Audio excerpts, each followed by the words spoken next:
If you hear your name while listening to this, stop. Don't let them know you're here. The worst hauntings don't live in houses. They live in the body, in the places sleep should be, in the places breath tries to hide. And once witches take notice of a man like Buster, he stops being a man altogether. Buster fell asleep in the upstairs firehouse office, collapsed from exhaustion with his boots still on. At first, the dream was soft. Grass bending under moonlight, a river whispering in the distance. Then a weight pressed down on his chest, heavy, crushing, pinning him so tightly he couldn't breathe. He couldn't open his eyes, couldn't move his hands, couldn't even twitch a finger. A shadow leaned over him, long hair dangling and brushing his face like cold seaweed.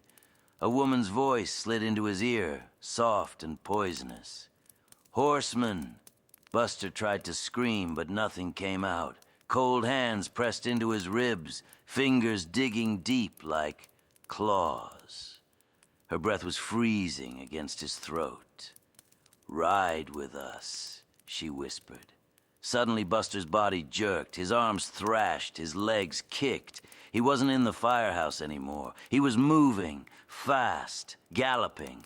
He felt dirt striking his face, branches slapping his skin, wind tearing at his clothes. Voices screamed around him, high-pitched, wild, triumphant. He hit the ground hard. He woke on the firehouse floor, gasping, covered in mud. The door wide open. He remembered locking it. Elizabeth found him moments later. She ran to his side and dropped to her knees. "Buster, what happened?" He forced himself upright, shaking violently. His clothes were torn. His boots were coated in thick, wet dirt. He looked like he'd run through the woods for miles. "I fell down the stairs," he lied. Elizabeth stared at him, horrified. "Buster, this ain't from no stairs." "Drop it, Liz," he muttered. She didn't argue, but her eyes said everything. Later, Buster stood in the bathroom staring at himself in the mirror. He lifted his shirt. Scratch marks crossed his chest. Long, deep, parallel. Too clean to be human fingernails. He turned. On his back were two dark bruises, round, perfect, like hoof prints. "No," he whispered. "No, no, no." The mirror fogged. Words slowly appeared. R-I-D-E-R. The glass cracked from the center outward. Buster stumbled away from the sink. He stormed into the basement speakeasy, rage shaking through him. The demon appeared instantly, leaning against the bar counter with a mocking grin. "You look like you've been on quite a trip," the demon said. "You tell me what's going on," Buster shouted. "Now," the demon sighed. "Witches, Buster. You've attracted witches." "What do they want? What do all witches want?" the demon said. "A powerful man, a soul with weight, a body riding between worlds." "Take it back," Buster growled. "Fix it." The demon's smile vanished, flat, cold. "I don't meddle in witchcraft." "What?"